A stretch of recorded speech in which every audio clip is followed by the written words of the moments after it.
नमस्कार, आप सभी का स्वागत है खबर उत्तराखंड में और मैं हूं आपके साथ अंशिका। सीधा रुख करेंगे आज की खबरों की ओर। सूबे के मुख्यमंत्री पुष्कर सिंह धामी एक दिवसीय दौरे पर उधम सिंह नगर जनपद के पंतनगर स्थित गोविंद बल्लभ पंत विश्वविद्यालय पहुंचे, जहां उन्होंने विश्वविद्यालय में जनरल विपिन रावत के नाम से बने छात्रावास का लोकार्पण किया। इसके बाद गांधी हॉल में संबोधन करते हुए कहा कि इस बार एप्पल बागवानी को बढ़ावा देने के लिए 36 करोड़ का प्रावधान किया गया है। 50,000 पैली हाउस बनाने का लक्ष्य इस बार रखा गया है। सघन फसलों के प्रोसेसिंग के लिए नए संयंत्र लगाए गए हैं। उधम सिंह नगर में मिंट वैली बनेगी। दालचीनी तिमुर मिशन भी जल्द ही शुरू किया जाएगा। इससे पर्वतीय क्षेत्रों के लोगों के लिए रोजगार और आय का जरिया बढ़ेगा।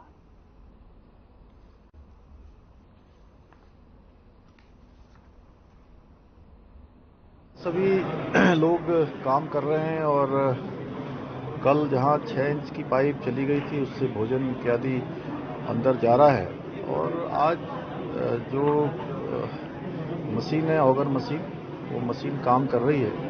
हमें उम्मीद है कि जल्दी सभी हमारे श्रमिक भाई सकुशल बाहर निकलेंगे। प्रौद्योगिकी जो विश्वविद्यालय है इसका बड़ा एक इतिहास रहा है, शानदार इतिहास रहा है। बहुत सारे शोध यहाँ पर होते रहे हैं और आज मैंने भी अपना एक उनसे अनुरोध किया है, विश्वविद्यालय के वैज्ञानिकों से, विश्वविद्यालय के हमारे परिवार से, कि उनका शोध व्यवहारिक रूप से एक ओनरशिप के साथ उन लोगों के लिए जिनके लिए शोध किया जाता है उसको अंतिम संकल्प लेकर सिद्धि तक पहुंचाने का मैंने जो अनुरोध किया है, मुझे लगता है कि विश्वविद्यालय उस शिक्षा में आगे बढ़ेगा।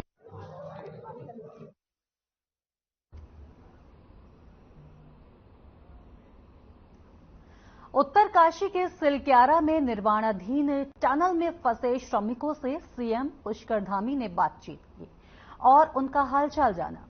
उन्होंने मजदूरों से कहा कि आप लोग धैर्य बनाए रखें।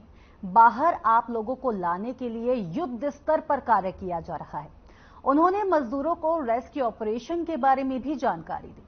सीएम धामी ने मजदूरों से खाना पानी के बारे में पूछा।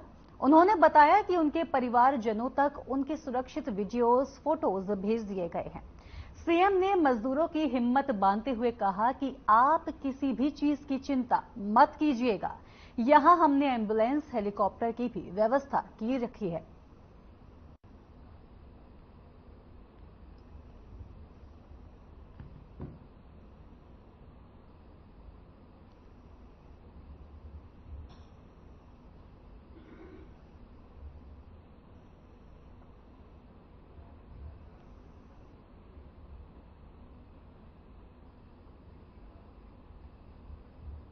उत्तरकाशी के सिलक्यारा में हुए टनल हादसे को लेकर सियासत लगातार जारी है। विपक्ष लगातार मामले में सरकार पर लापरवाही बरतने का आरोप लगा रहा है। कांग्रेस नेताओं का कहना है कि सरकार टनल का काम करने वाले ठेकेदारों पर किसी तरह की कोई कार्रवाई नहीं कर रही है। इस पर जवाब देते हुए बीजेपी मीडिया प्रभारी मनवीर चौहान ने कहा कि कांग्रेस नेता सिर्फ उत्तरकाशी घूमने के लिए ही जा रहे हैं। कांग्रेस की बयानबाजियां रेस्क्यू ऑपरेशन में जुटी टीमों का मनोबल तोड़ने का काम कर रही हैं। साथ ही मनवीर चौहान ने बताया कि सरकार लगातार 41 मजदूरों को जान बचाने का प्रयास कर रही है और उन्होंने सुरक्षित टनल से बाहर निकालने के लिए काफी कार्य इस समय प्रोसेस में चल रहे हैं।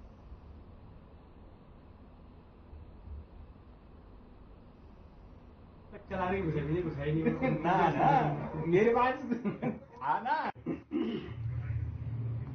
मुख्यमंत्री माननीय पुष्कर सिंह धामी जी, हमारे प्रधानमंत्री माननीय नरेंद्र भाई मोदी जी, हमारी सरकारों की पहली प्राथमिकता वहां पर जो 41 मजदूर फंसे हैं उनकी जान बचाना है और इसके लिए युद्ध स्तर पर रात और दिन काम चल रहा है और विश्व की सबसे उच्च कोटि की तकनीकी का प्रयोग वहां किया जा रहा है और मुझे लगता है कुछ ही घंटों बाद सब ठीक रहा तो बहुत अच्छी खबर मिलने वाली है।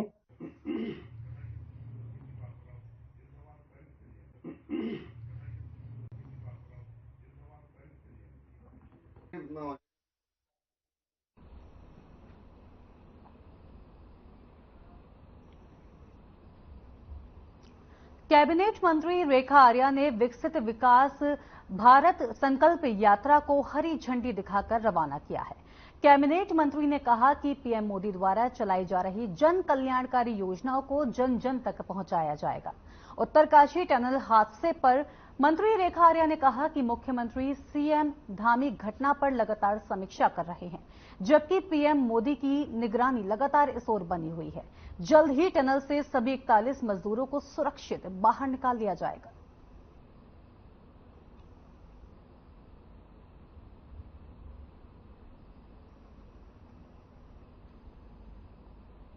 देखिए, आज जनपद अल्मोड़ा में विकसित भारत के संकल्प के निमित्त एक रथ यात्रा को आज हरी झंडी दी गई है। जनपद अल्मोड़ा को ऐसी 29 रथ प्राप्त होने जा रहे हैं, जिसमें एक रथ प्राप्त हुआ है, जिसकी शुरुआत आज कर दी गई है। विकसित भारत संकल्प यात्रा में अब तक में प्रधानमंत्री मोदी जी के द्वारा देश के गरीबों के लिए जितने कल्याणकारी योजनाएं बनाएगी, उनके द्वारा जो गारंटी दी गई, वो किस प्रकार से लोगों को अब तक में फायदा पहुंचाया है, उन तक वह बात पहुंचाना, साथ साथ में किस प्रकार से अभी भी कोई यदि शेष वंचित रह गया है तो उनको योजनाओं से जोड़ना। इस निमित्त जो है आज जनपद अल्मोड़ा के अपने इस विकास भवन क्षेत्र से जो है विधानसभा सोमेश्वर के लिए वो रथ यात्रा जो आज निकली है, निश्चित रूप से यह अपने आप में सीधे सीधे जो है केंद्र सरकार और राज्य सरकार का एक जुड़ाव भी है।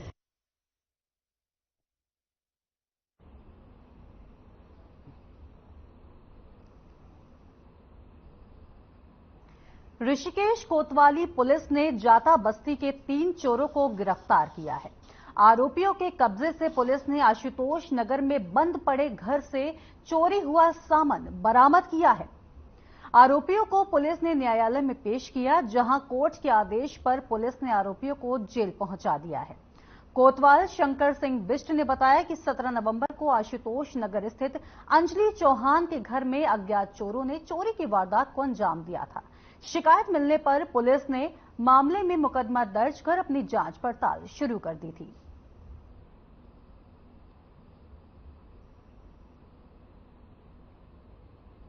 तस्वीरों में आप साफ देख पा रहे हैं, ये वही चोर हैं जिन्होंने इन चोरी की घटनाओं को अंजाम दिया है। इसके साथ ही उनके साथ चोरी का सामान भी रखा हुआ है।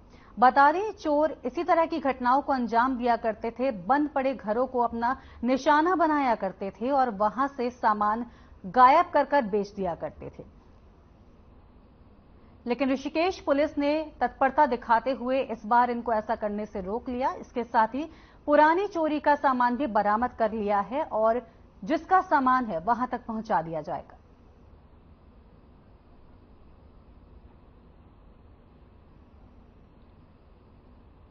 मुख्यमंत्री ने लोक निर्माण विभाग के दौरान अधिकारियों को 30 नवंबर तक सड़कों को पूर्ण रूप से गड्ढा मुक्त बनाए देने के निर्देश जारी किए हैं। उन्होंने निर्देश दिए कि निर्धारित समय अवधि में सड़कों को गड्ढा मुक्त न होने की स्थिति पर कार्यों के प्रति किसी भी प्रकार की लापरवाही पर संबंधित अधिकारियों को मौके पर ही निलंबन की कार्रवाई की जाएगी। मुख्यमंत्री ने कहा कि वे कभी भी सड़कों के निर्माण कार्य का पैच वर्क का औचक निरीक्षण कर सकते हैं।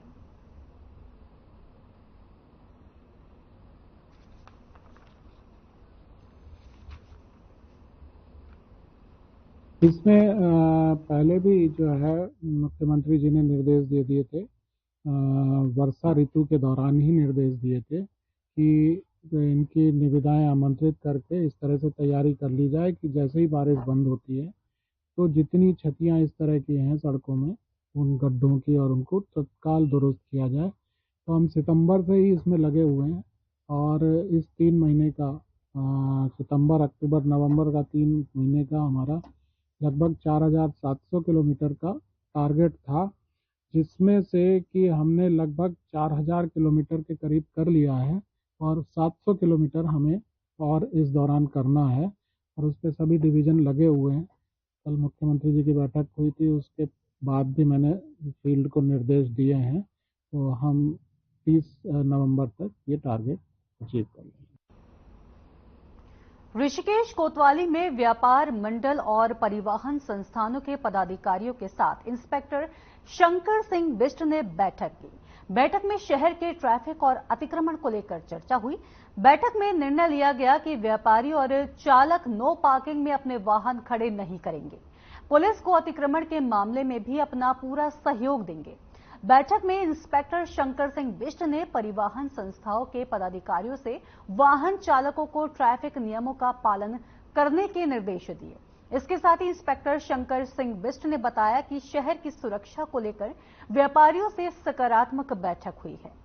व्यापारियों ने हर संभव मदद का भरोसा दिया है। व्यापारियों को अपने प्रतिष्ठानों में सीसीटीवी कैमरे लगाए जाने के भी निर्देश दिए गए हैं। शंकर सिंह बिष्ट ने उम्मीद जताई है कि शहर में ट्रैफिक और अतिक्रमण जो मेन मुद्दा है उसे व्यापारियों की आपसी सामंजस्य से जल्द ही सुलझा लिया जाएगा।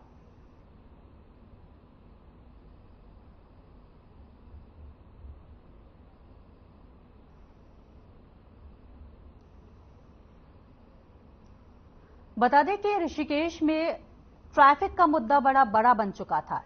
इसको देखते हुए ट्रैफिक इंस्पेक्टर ने व्यापारियों के साथ चर्चा की और एक बैठक का आयोजन किया गया, जिसमें सभी के सामंजस्य से ये निर्णय लिया गया कि सभी लोग अपने अपने दायित्व को निभाएंगे और इसके साथ ही चोरी आदि की घटनाओं पर नजर रखने के लिए अपने अपने प्रतिष्ठानों में कैमरे भी लगवाएंगे। सीसीटीवी फुटेज लगवाने की भी सीसीटीवी कैमरे लगवाने की भी बातचीत की गई है।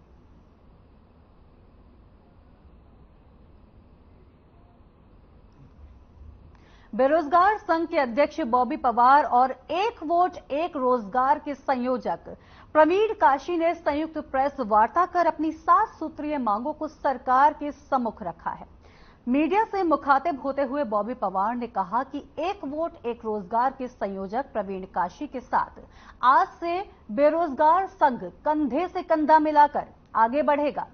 देवभूमि से उत्तराखंड बेरोजगार संघ के अध्यक्ष बॉबी पवार ने एक वोट एक रोजगार आंदोलन के संयोजक प्रवीण काशी को देहरादून से बनारस के लिए हरी झंडी दिखाकर रवाना किया और कहा कि यदि रोजगार को मौलिक अधिकार नहीं बनाया गया तो प्रवीण काशी प्रधानमंत्री मोदी की लोकसभा क्षेत्र बनारस से बेरोजगारों के प्रतिनिधि के रूप में नामांकन करेंगे।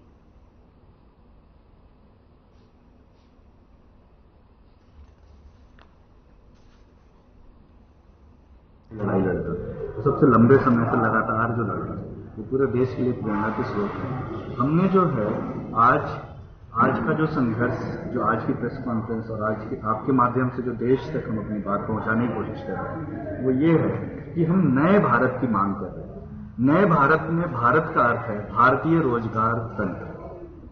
भा से भारतीय, र से रोजगार, त से तंत्र। तो नया भारत ऐसा बना है जिसमें सबको रोजगार मिले। तो वो रोजगार तभी मिलेगा जब रोजगार को मौलिक अधिकार बनाया जाएगा। तो रोजगार को मौलिक अधिकार की लड़ाई जो है शुरू हो चुकी और हम जो है यहाँ से एक यात्रा के रूप में चलेंगे। यहाँ से बॉबी भाई हरी झंडी दिखाएंगे जिससे कि हम पहले तो ये सारा मैसेज लेके यहाँ से दिल्ली जाएंगे और दिल्ली में कोशिश करेंगे प्रधानमंत्री मोदी जी के पास अपनी बातों को रखा जाए कि एक एक वोट के प्रति कैसे जो है राज्य देश को उत्तरदायी बनाया जाए। देखिए, काशी जी बनारस के रहने वाले हैं और हमारा सौभाग्य है कि काशी जी यहाँ देवभूमि में आकर उस देवभूमि में जहाँ से गंगा निकलती है और जहाँ गंगा बनारस तक पहुँचती है, काशी जी ने ये स्थान चुना और यहाँ से इन्होंने इस आंदोलन को धार देनी चाहिए, इस आंदोलन को आगे बढ़ाना चाहे। तो काशी जी अगर आज यहाँ से जो हम इन्हें हरी झंडी देंगे तो कहीं ना कहीं जो ये आंदोलन है ये उत्तराखंड में हमारे द्वारा आगे बढ़ाया जाएगा, गांव-गांव तक पहुंचाया जाएगा। परंतु रास्ते में काशी जी जहां तक जाएंगे वहां काशी जी अपने माध्यम से, कुछ हमारे संपर्कों के माध्यम से, कि वो दिल्ली राजघाट हो, कि वहां से आगे मथुरा हो, अयोध्या हो या फिर बनारस हो, वहां तक जो ये यात्रा चलनी है, रास्ते भर में सभी लोगों से जो बेरोजगार नौजवान है, चाहे अभिभावक है, उन सबसे संपर्क करते। देहरादून में स्मैश के नए मनोरंजन केंद्र का शुभारंभ किया गया है, जिसमें प्रसिद्ध क्रिकेटर हरभजन सिंह शामिल हुए। बता दें कि छुट्टियों का समय बिताने के लिए दुनिया में प्रसिद्ध स्मैश ने देहरादून में अपने नए केंद्र का उद्घाटन किया है। इसमें गेंदबाजी और आभासी वास्तविकता खेलों के साथ प्रचुर आकर्षण है। स्मैश देहरादून रोमांचक आकर्षणों की एक श्रृंखला के साथ स्थानीय लोगों और आने वाले लोगों को समान रूप से आकर्षित करने के लिए पूरी तरह से तैयार है। गेंदबाजी के शौकीन लोग अपने जूतों के फीते बांध लें और लेन में उतर सकते हैं और इसके साथ ही अत्यधिक गेंदबाजी लेन में स्ट्राइक और स्पेयर के रोमांच का अनुभव कर सकते हैं। अत्यधिक रोमांच चाहने वाले लोगों के लिए केंद्र में वर्चुअल रियलिटी गेम्स का एक रोमांचक संग्रह भी है, जो खिलाड़ियों को काल्पनिक क्षेत्र में ले जाता है।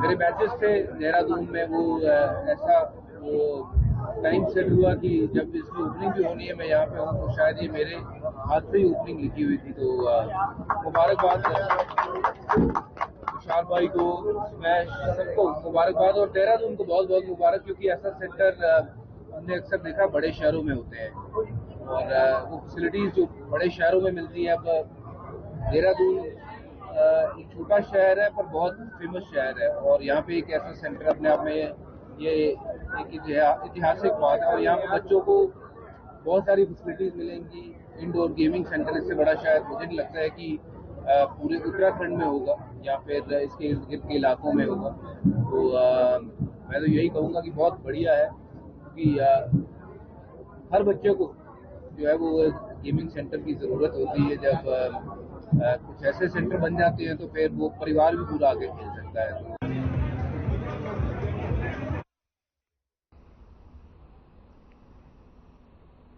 सिलक्यारा टनल में हलचल तेज हो गई है। राहत एवं बचाव में लगी टीमों के आलाधिकारियों की मीटिंग चल रही है।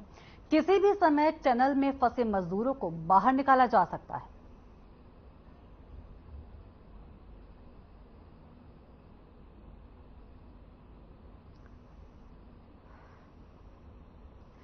काफी दिनों से फंसे मजदूर लगातार बाहर निकलने की उम्मीद जता रहे हैं। इस पर लगातार बचाव टीमों का भी कार्य जारी है। बैठकें चल रही हैं और इसके साथ ही साथ नई तकनीकों के साथ में कार्य जारी है।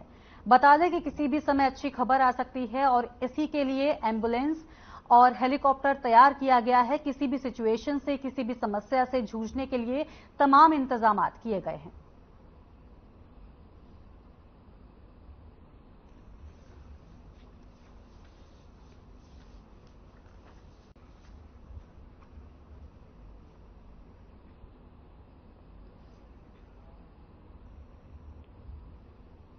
उत्तराखंड के मुख्यमंत्री पुष्कर सिंह धामी ने प्रदेश की सभी सड़कों को गड्ढा मुक्त बनाने के लिए अधिकारियों को दिशा निर्देश जारी किए हैं।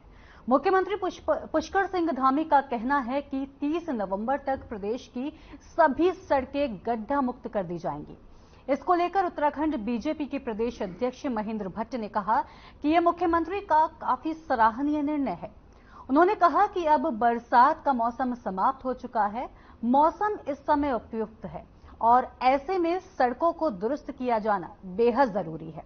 उन्होंने दिसंबर माह में होने वाले इन्वेस्टर्स समिट को लेकर कहा कि देश विदेश से कई लोग यहां पर आने वाले हैं। ऐसे में सड़कें दुरुस्त रहें तो ये काफी अच्छी बात है।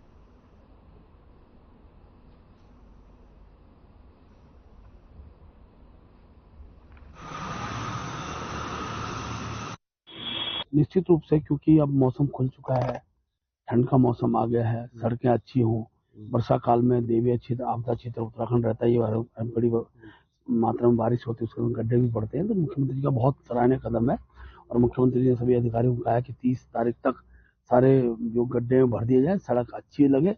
और जहाँ तक इन्वेस्टर समिट का बात है तो बड़ी संख्या में लोग आने वाले, हम सब लोग पलके बिछाए उनके स्वागत के लिए तैयार है।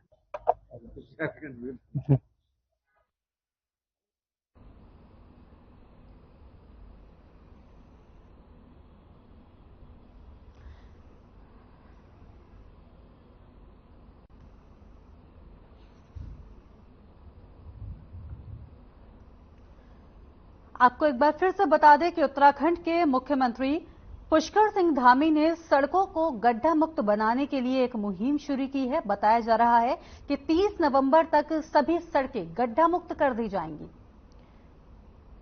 इसके साथ ही उन्होंने ये भी बताया कि अब बरसात का मौसम समाप्त हो चुका है। मौसम सड़कों के निर्माण के लिए, उनकी मरम्मत कार्य के लिए बिल्कुल उपयुक्त है। इस समय अगर सड़कों की मरम्मत की जाती है तो समस्याएं आगे नहीं आएंगी।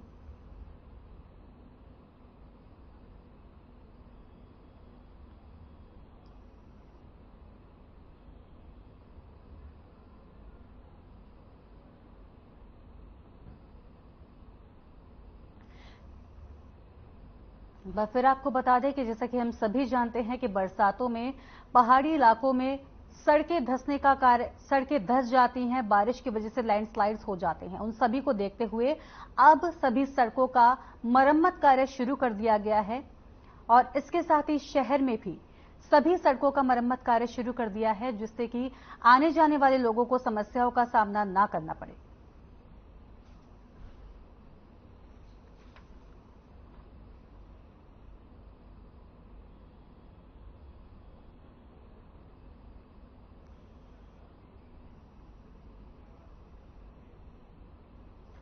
सीएम पुष्कर सिंह धामी ने प्रदेश की सड़कों को गड्ढा मुक्त करने के लिए पीडब्ल्यूडी के अधिकारियों को निर्देश दिए हैं। इस दौरान उन्होंने कहा कि सभी सड़कों को गड्ढा मुक्त किया जाए। इसको लेकर कैबिनेट मंत्री सौरभ बहुगुणा ने कहा कि मुख्यमंत्री पुष्कर सिंह धामी के द्वारा प्रदेश की सड़कों को गड्ढा मुक्त करने को लेकर दिशा निर्देश जारी किए गए हैं, जिससे कहीं न कहीं आने वाले दिनों में प्रदेश की सड़कें पूरी तरह से गड्ढा मुक्त और दुरुस्त हो जाएंगी।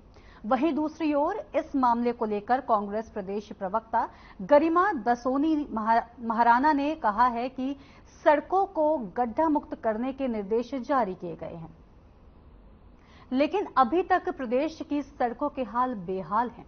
स्मार्ट सिटी के कार्यों से लोगों को दिक्कतों का सामना करना पड़ रहा है। इसके साथ ही उन्होंने कहा कि मुख्यमंत्री पुष्कर सिंह धामी के द्वारा एक एप्लीकेशन भी लॉन्च की गई है, लेकिन इस मुहिम का उपयोग प्रदेश की जनता तक नहीं पहुंच पा रहा है, फायदा जनता तक नहीं पहुंच पा रहा है। ऐसे में सरकार द्वारा किए जा रहे दावों की पोल खुल रही है।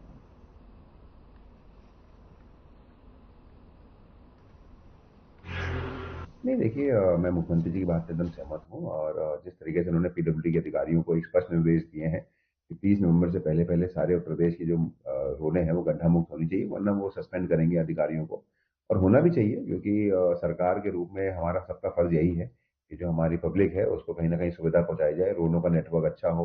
एक्सीडेंट्स होने का डर होता है जब गड्ढे होते हैं, लोगों को चोट लगने का डर होता है, और जो अधिकारी अपनी जिम्मेदारी को नहीं समझ रहा है और काम नहीं कर रहा है उसके खिलाफ एक्शन होना चाहिए। उस ऐप से अच्छी खासी किरकरी कराई पुष्कर सिंह धामी जी ने। अगर सब कुछ जनता ने करना था, उस ऐप में बेसिकली जनता से ये मांग की गई थी कि आप अपने एरिया के गड्ढों की फोटो खींचें और उस ऐप पर अपलोड करें, शासन प्रशासन उसको ठीक करेगा। अब गड्ढों का आकलन करने के लिए तो ड्रोन कैमरा ही काफी है। आप पूरे क्षेत्र में ड्रोन कैमरा घुमा दीजिए, वही आपको बता देगा कहां कहां गड्ढे हैं। तो जब टेक्नोलॉजिकल एडवांसमेंट इतना ज्यादा हो चुका है, ऐसे में आप जनता से कह रहे हैं कि गड्ढे बताइए हमको, तो आपकी जो मोटी तनख्वाह पीडब्ल्यूडी विभाग में अधिकारी और मंत्री ले रहे हैं वो क्या करेंगे?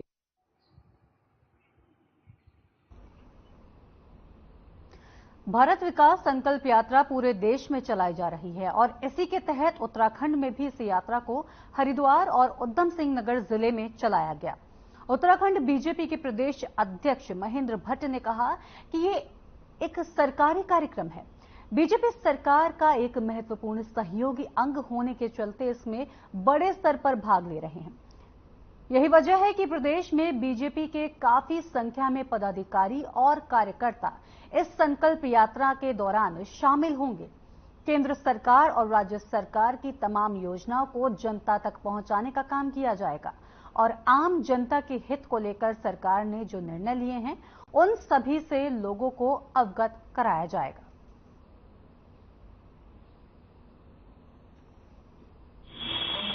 हाँ, भारत विकास संकल्प यात्रा पूरे देश के अंदर चल रही है और हमारे यहाँ भी 2 जनपद अभी प्रथम चरण में हमने लिए हैं, देहरादून और उधम सिंह नगर जनपद। इसके बाद से पूरे प्रदेश के सभी जिलों में यात्राएं चलेंगी।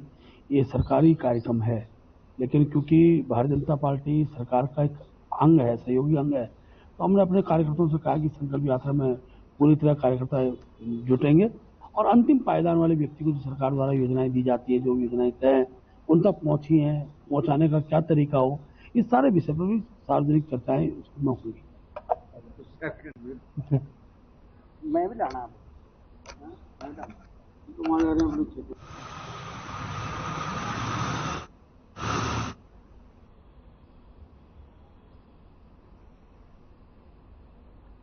और फिलहाल इसी के साथ इस बुलेटिन में इतना ही। मुझे दीजिए इजाजत। नमस्कार।